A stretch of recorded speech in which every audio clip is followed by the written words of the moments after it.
Bismillahirrahmanirrahim. So, dear students, today we'll discuss about the new topic that is ionic bonding. तो आज हम देखेंगे कि आयनिक बॉन्डिंग के रिलेटेड क्या चीजें हैं और what are the general characteristics of ionic bonding. और अगर हमें टाइम मिल गया तो will take this topic also, that is the lattice energy. But I think most probably it will be difficult to deal with the lattice energy in today's topic. So, ionic bonding. इसका introduction तो आप लोगों ने पढ़ा होगा 11th या 12th में, but we'll do a bit here. एक स्टेप हम आगे जाएंगे यहाँ पे. So, ionic bonding, basically, as the word suggests, basically bond means force of interaction between the two atoms. दो एटम्स के बीच में जो फोर्स है दैट इज इलेक्ट्रोस्टैटिक फोर्स. दो एटम्स के बीच में atom 1 and atom 2 they will join together और they are join together by a force of attraction और force of attraction that is an ionic bond. तो आयनिक बॉन्डिंग में atoms are join together by a force of interaction or force of attraction, and that force is an ionic bond. Means ये जो दो atoms होते हैं they are basically ions, and one of the ions possesses a plus charge and the other one possesses a negative charge. तो दो ions के बीच में that force is also called as the electrostatic force, because हमारे पास जो atoms है they are now in the ionic form. Electrostatic force. तो जब दो एटम्स आपस में कंबाइन टुगेदर हो जाए, join together by a force of attraction, that's electrostatic force. So this is the ionic bond formed. तो हम ये कहेंगे कि now ionic bond is formed और electrostatic bond is formed, and this whole process of formation of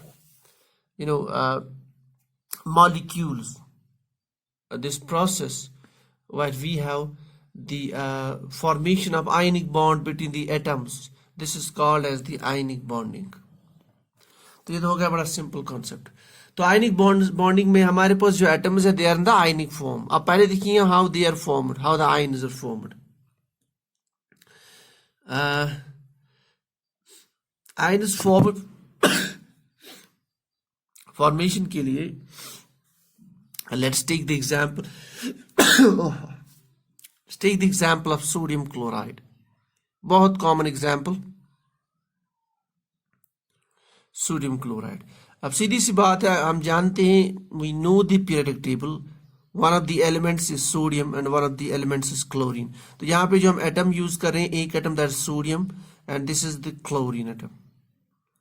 ठीक. तो दो atoms के बीच में जो फोर्स है that is ionic force, that is electrostatic force और that is ionic bond. How we can see that. देखिए, तो पहले हमें क्या करना होगा, इसको आयन में कन्वर्ट करना होगा, उसके बाद इसको आयन में कन्वर्ट करना होगा. ठीक. तो सोडियम जो होता है हमारे पास, it is always in the atomic form, there is no Na2T, sorry Na2. जैसे ऐसे होता है ना, you might have seen naturally it exists as Na2. No, sodium is present in the atomic form always, Na, while as chlorine is present in the form of Cl2, that's the molecular form. तो हमें chlorine को Cl में लाना पड़ेगा, यानी इसको chlorine के भी जो बॉन्ड है उसको ब्रेक करना पड़ेगा, फिर क्लोरीन को हमें कन्वर्ट करना पड़ेगा into Cl negative. So then we'll get this one of the anions. और सोडियम के लिए easy, because it is present in the atomic form, we have to convert this into sodium plus. तो जब sodium plus और chloride negative बन गया, then we can easily they will join together via the electrostatic force of attraction. ठीक. अब देखिए sodium क्या करेगा इस केस में. जो सोडियम है इसका एटॉमिक नंबर पहले हम देख लेते हैं. Z is called atomic number, and the atomic number of sodium is your 11. और क्लोरीन का जो एटॉमिक नंबर है दैट इज, पहले सोडियम का हम देख लेते हैं बिकॉज यहाँ थोड़ा और एक प्रोसेस है. So if we talk about its atomic number, it is 1 is electronic configuration, 1 is 2, 2 is 2, 2p6, 3s1 as per the Abho principle. अब देखिए यहाँ पे this is principal quantum, that means shell 1. यहाँ पे भी 2, यहाँ 2 principal, तो these electrons they belong to the shell 2, principal quantum number 2. This is K shell, this is L shell, and this is 3 principal quantum number, that means belongs to the M. तो इसमें हमारे पे जो सब shell है that is S and P, और I should say यहाँ पे हमें 2s2 ऑर्बिटल है and 2p6 ऑर्बिटल है, और इस केस में 1. ठीक, तो इसलिए हम sometimes we write, अगर देखो बुक्स में से they will write it 2, और they see you can write that 281 इस तरह से लिखते हैं, 2 इलेक्ट्रॉन इसके लिख लेते हैं, 8 इलेक्ट्रॉन यहाँ पे एंड 1. तो आप देखो electronic configuration is this, actually it is this one. तो यहाँ पे हम सिर्फ दिखाते हैं कि इलेक्ट्रॉन, यहाँ पे दिखाते हैं इलेक्ट्रॉन किस ऑर्बिटल, किस शेल, किस सब शेल में प्रेजेंट है. सो 281. अगर आप देखो कि आउटर मोस्ट शेल जो है इसकी दैट इज 3s1. तो आउटर मोस्ट शेल जो है इसमें 3p भी हो सकता है, ठीक है ना, तो 3p भी इसमें हो सकता था, तो दैट इज एम्प्टी हियर. तो what it has is that its outermost shell, that is 3 principal quantum number, इसमें 1 इलेक्ट्रॉन है, होनी चाहिए थी 6, सॉरी होनी चाहिए थे 8, है 1. सो अब अगर 8 तो ये गेन नहीं कर सकता, तो सोडियम के केस में it will try to release give up this 1 electron, this one. So what we remains after that is 2 and 8. So if sodium gets converted to sodium plus by the loss of 1 electron, ठीक, obviously इसको निकालने के लिए यहां से we need the energy. किसी भी electron को निकालने के लिए from a particular orbital in a particular subshell in a particular principal energy level, तो you need the energy. So यहाँ पे भी दिखाएंगे हम delta. So sodium gets sodium plus. इस इलेक्ट्रॉन निकालने से अब देखिए हमारे पास जो रहते हैं शेल्स दे आर फिल्ड, इसमें 2 और इसमें 8, इसलिए हम कहते हैं कि octet is complete 8. So this becomes now stable. So this way this process happens. ठीक,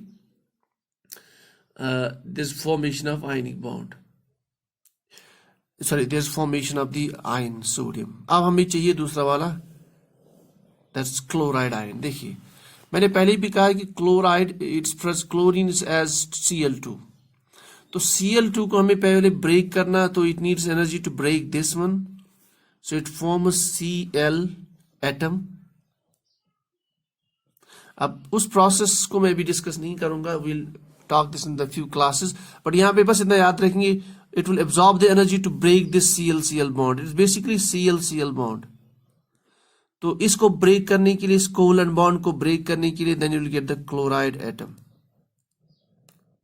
ठीक, then this chloride atom basically, आप इसकी पहले इलेक्ट्रॉनिक कन्फिगरेशन देख लेते हैं. Atomic number is 17. 17 मींस अगर इसकी इलेक्ट्रॉनिक कन्फिगरेशन लिख ले तो 1s2, 2s2, 2p6, 3s2, 3p6, 3p6 नहीं 3p5, बिकॉज यहीं तक हमारे 17 इलेक्ट्रॉन्स आ जाते हैं. Atomic number is equal to number of electrons for a neutral atom. So 2 2 4 10 12 और 15 हो गए 17. ठीक, अब यहाँ पे देखिए एक तो प्रिंसिपल एनर्जी लेवल 1s, उसमें 2 ही इलेक्ट्रॉन्स है, दैट्स फिल्ड. उसके बाद नेक्स्ट में 8, that's filled. Next outermost है that is 3, principal control 3, that is K, L and M. अब इसमें देखिए 5, ये जो P वाला सबशेल है उसमें होने कितने इलेक्ट्रॉन चाहिए थे, because orbitals are 3, Px, Py, Pz, होने चाहिए थे 6 इलेक्ट्रॉन. सो उसमें 1, it needs 1. Outermost shell में कितने इलेक्ट्रॉन है, 2 + 5. ऑब्वियसली 7 को लूज करना डिफिकल्ट है. सो यहां से जो इलेक्ट्रॉन लॉस हो गया, this will take that electron, यहां पे आ जाएगा वो electron. Then it will have formation of 3s2, 3p6. So हमारे पास कितने इलेक्ट्रॉन बन गए, 2, 8 और 8. So octet is complete by the gain of this electron. So then it forms by that process. हम इसको इस तरह से दिखाएंगे, chloride 2 आपके लिए half of this chlorine molecule, it will take that electron and then you have chloride ion. इससे पहले it was chlorine Cl2, now it's chloride ion. So we have obviously अब यहाँ पे जो है whenever the atom gains an electron it loses the energy, ठीक, so it loses the energy. So I will show it here, plus delta. ये सारी चीजें we'll see in the coming classes, but यहाँ पे just brief. यहाँ पे arrow के ऊपर means it absorbs the energy. यहाँ भी लिख सकते थे, then आपको plus sign देनी पड़ती. यहाँ पे अब it means the release of energy. So we'll get chloride ion. अब हमारे पास ions मौजूद है, the ions will join together to form a bond that is the electrostatic bond. So we have sodium ion plus chloride ion, that's called anion, this is called a cation, and they form sodium chloride molecule. So the bond between these two is the electrostatic bond. This process of formation of electrostatic bond, this is called as ionic bonding, and this is called as the salt. Sodium chloride salt is formed. Sodium chloride salt is formed, ठीक. And same process के लिए आप दिखा सकते हैं. और एक point यहाँ पे है, ये जो सारा प्रोसेस है, that sodium gets converted into sodium ion, chlorine gets converted into chloride ion. This process it occurs in the gas phase. So this formation of sodium chloride, it is by the combination of sodium ion and the chloride ion, it is in the gaseous state. ये बहुत important है, यानी solid state में नहीं होने चाहिए, ये आपके एटम्स लिक्विड स्टेट में ना होने चाहिए, बल्कि गैस स्टेट में, because they will absorb the energy, they will get convert the vapour state. So this process occurs in the gaseous state. ये बहुत इंपॉर्टेंट है, ये आगे भी आएगा, बट जस्ट रिमेंबर दिस, ठीक. अच्छा, उसके बाद if you have to talk about formation of calcium chloride, that means एक कैल्शियम के साथ आपके पास 2 एटम्स ऑफ क्लोरीन होनी चाहिए. That means you need Ca2+, उसके बाद आपके पास क्लोराइड एंड क्लोराइड आयन. तो कहने का क्या मतलब है, यहाँ पे आवर एटम इज कैल्शियम, यहाँ पे क्लोरीन मॉलिक्यूल, 2 क्लोरीन्स, ठीक. तो this will also combine with this, this is also combined with this. That means this calcium atom will give 2 electrons. इसके 2 क्लोरीन्स है. So 1 electron by 1 chlorine, 1 another chlorine. So overall this will give 2 electrons. So the calcium will convert to calcium dipositive ion, cation. Then इसके साथ chloride negative, chloride negative. So the result is formation of calcium chloride, ठीक. तो इस तरह से आप बहुत सारे देख सकते हो, magnesium chloride, lithium chloride and so on. And this is all about the basic concept of the ionic bond formation. अब हमारा जो दूसरा टॉपिक है, that is the general characteristics of ionic bond, ठीक. General characteristic of ionic bond means, what do you mean by general characteristics of ionic bond? Means whenever the for example a cation and anion will join together, they will form an ionic compound or ionic molecule, and the bond between the atoms now will be called as ionic bond. अब ये जो product हमें बन गया, जो आपका हमारे पास ये साल्ट बन गया, इसमें क्या कैरेक्टरिस्टिक्स होंगी, ठीक. इसको बनाने के लिए इसमें क्या कैरेक्टरिस्टिक होनी चाहिए. और ये जो देखिए 2 चीजें, क्या हर कोई एटम कंबाइन होके आपस में जुड़ जाएगा and they will form the ionic bond? No, it is not possible. What should be the specialty characteristics in this atom to form a cation, and what should be the characteristics in this atom to form the anion? और जो उसके बाद join होने के बाद जो product बनता है हमारे पास, उसमें क्या प्रॉपर्टीज आ जाती है. So this all will be discussed in the characteristics, general characteristics of the ionic bonding. General characteristics of ionic bonding. So ionic bonding, let us see. characteristics number 1. Number 1, देखिए ये जो आपका एटम जो cation बनाता है by the loss of n electrons, means sodium के case में this n is 1, so that means 1 electron. अगर कैल्शियम हो तो n is equal to 2. I will show it by this formula. That means this one of the atoms in the ionic bonding, it has a tendency to give the electrons. So this type of atom is called as electropositive. तो हम ये कहेंगे it is electropositive. तो जो भी atom of an element which is gives electrons, it has a tendency to give the electrons so as to make itself stable, ताकि उसका octet complete हो जाएगा. That's called electropositive element. तो एक आयनिक bonding में एक एटम या एक एलिमेंट आपका इलेक्ट्रोपॉजिटिव होना चाहिए, नंबर 1. अब अच्छा, जो दूसरी तरफ से the one which will accept the electrons, for example अब हम इसको ऐसे दिखाएंगे, m plus these Ne electrons, they will form anion. ठीक. So इसकी tendency है to gain those electrons to form the negatively charged, that is the anion. अब this type of element which has a tendency to gain the electrons to form stable electronic configuration, to form octet. So that means this element or this atom is said to be electronegative. उसको कहेंगे हम electronegative. तो ionic bond formation के लिए एक element होना चाहिए electropositive to lose the electrons, और दूसरा होना चाहिए electronegative to gain the electron. This is number 1 point. Number 2 point,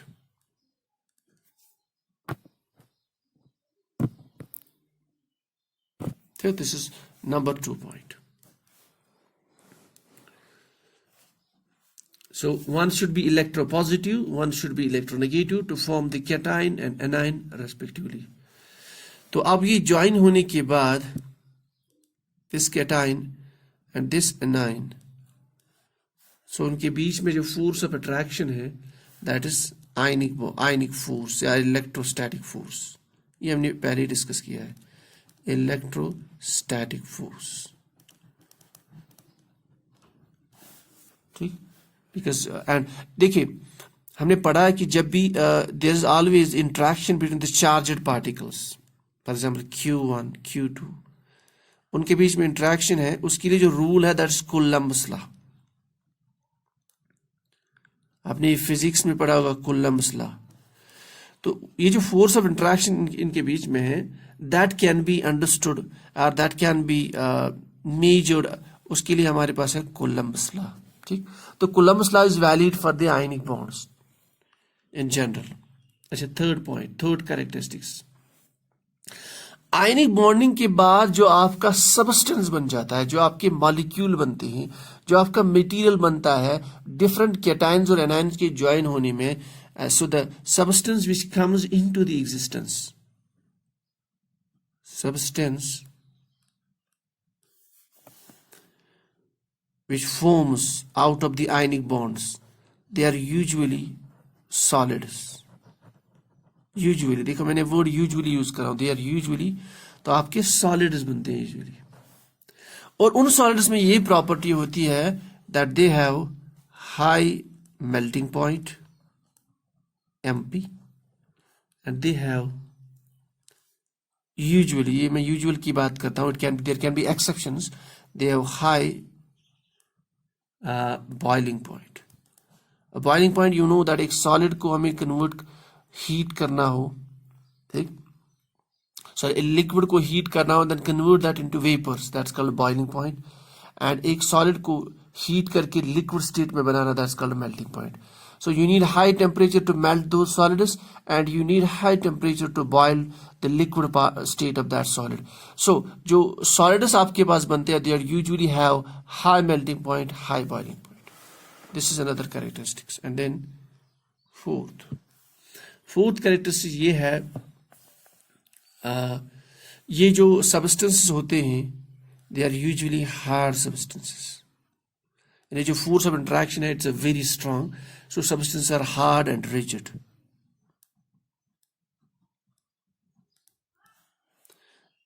Then fifth characteristic of these ionic compounds formed through ionic bond, that in compounds को आप dissolve कर सकते हो water में, that they are easily soluble in water or they are highly soluble in water or polar substances. ठीक, जो polar substances होते हैं because they are highly, इसमें ions होते हैं, they are the poles, तो like dissolves like, so they are highly substance in water because water is a polar compound, delta plus, delta negative, delta negative, delta plus, it has a poles, dipole. So these substances, solid substances, ionic substances, they are highly soluble in water and polar, जो आपके solvents होंगे, जिस तरह water polar solvents है, और भी जो solvents होंगे जो polar है, they will dissolve in those. Polar solvents में आप लिख सकते हो ethanol, methanol, and there are many more. So they are highly soluble. When they are highly soluble in the polar solvent, that means जो non-polar solvents है, they will not dissolve so easily there, or they are non-soluble in non-polar solvents. For example, benzene, toluene, and so on. So they are not soluble in those because these solvents are non-polar. उसके बाद characteristic number 6 is that because ये जो solids यहाँ पे बनते हैं ना, they have एक important point हम यहाँ discuss करेंगे, then we will close today's topic.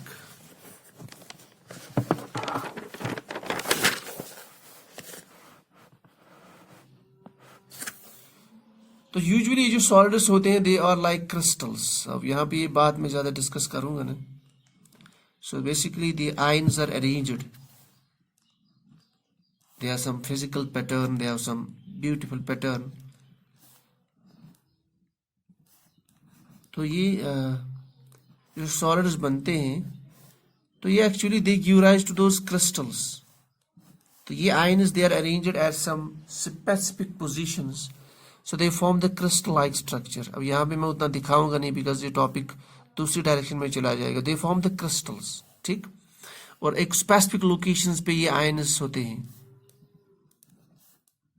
ये आपने सॉलिड्स में उसका कॉन्सेप्ट थोड़ा पढ़ा होगा, it is that. so they form those crystals.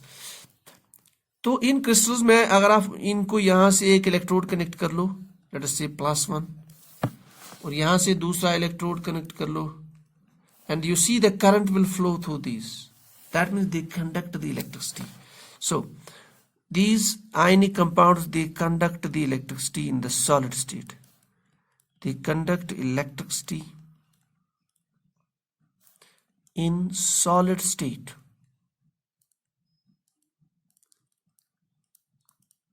और obviously अगर ये liquid state में हो तो definitely the ions will get. Now if you dissolve this in some solvent, if you dissolve this in a solvent, so we have the solution. अब ये solutions will be, for example, there will be a cation and there will be an anion. There will be a cation and there will be an anion. So if you pass electricity through this, obviously क्योंकि anion की case में तो ज़्यादा electricity flow होगी क्योंकि ये जो ions है they are free. So they conduct electricity in solid as well as in the liquid state. Liquid state. So ionic compounds, they conduct electricity in the solid state as well as in the liquid state. और इसके अलावा liquid और solid के बीच में और एक state exist करता है. For example, we have a solid. आप इसको थोड़ा सा heat कीजिए, slight heat. Then you have this एक molten state बन जाता है, semi-liquid type. Then when you heat this completely, then you will get the liquid. तो इस तरह का जो स्टेट होता है दैट्स कॉल्ड मोल्टन स्टेट. इसमें थोड़ा सा मूवमेंट होता है आयन्स का, थोड़ा सा सॉलिड प्रॉपर्टीज भी होती है. तो मोल्टन स्टेट में भी they will conduct the electricity, solid state में भी they will conduct the electricity, and liquid state obviously ions are free, they will conduct the electricity. So तो ionic compounds which are formed from the combination of cation and the anion, so those compounds they form the solid states compounds, and they conduct electricity in that solid state also, liquid state also, and the molten state also. So these are the basic characteristics of ions, ionic bonding, and the ionic compounds, and the electrostatic force of interaction.